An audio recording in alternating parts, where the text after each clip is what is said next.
To politics here, because Nigel Farage has been defending his decision to return as UKIP's leader just 3 days after resigning. He says he stood down as promised after failing to win a seat at Westminster, but he has been persuaded to change his mind by his party. He's been speaking to our political correspondent Alex Forsyth, and it seems even he can't quite believe what's happened.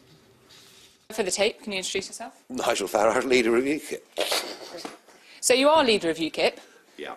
You resigned 3 days ago. Now you're back in post as leader of UKIP. Doesn't that make a mockery of your resignation?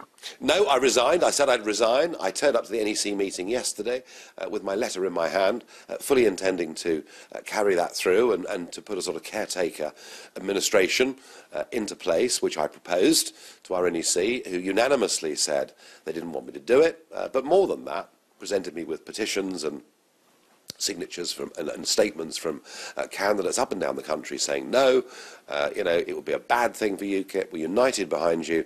And actually, ironically, Nigel, the one thing you've spent your whole career in politics trying to do, namely to get an EU referendum, now that we have a Conservative government, it's happening. It's beginning already. And so I left the meeting and went and sat in a darkened room to think about what to do, and decided, for the interest of the party, but particularly as this referendum campaign is starting, that I would accept their kind offer for me to stay and tear up the letter.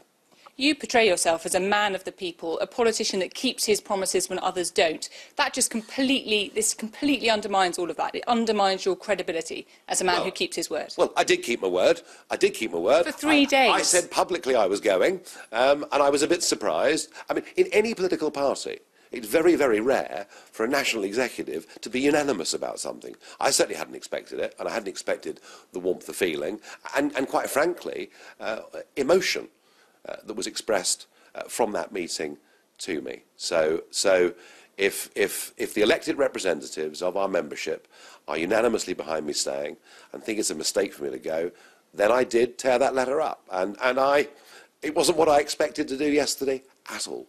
You've constantly said that UKIP isn't a one-man band, that there are others in the party that can take on the role. Well, this just disproves all of that. No, it doesn't disprove it, but what it does show is there is very, very strong support for my leadership, and there is a feeling within UKIP and within the NEC that given the extraordinary events of that general election, this dramatic swing that happened towards the Conservatives for fear of the SNP, that in those circumstances, for us to have got 4 million votes actually was an incredible achievement. And there's also a feeling that we fought the most positive campaign of all of the big parties. So actually, UKIP, far from being downbeat about only getting one person over the line under first past the post, UKIP actually is feeling very bullish, slightly angry at the electoral system, demanding change, but believe you me, the party is not going away. It wants me at the helm. Nigel Farage. Now it's 11 minutes.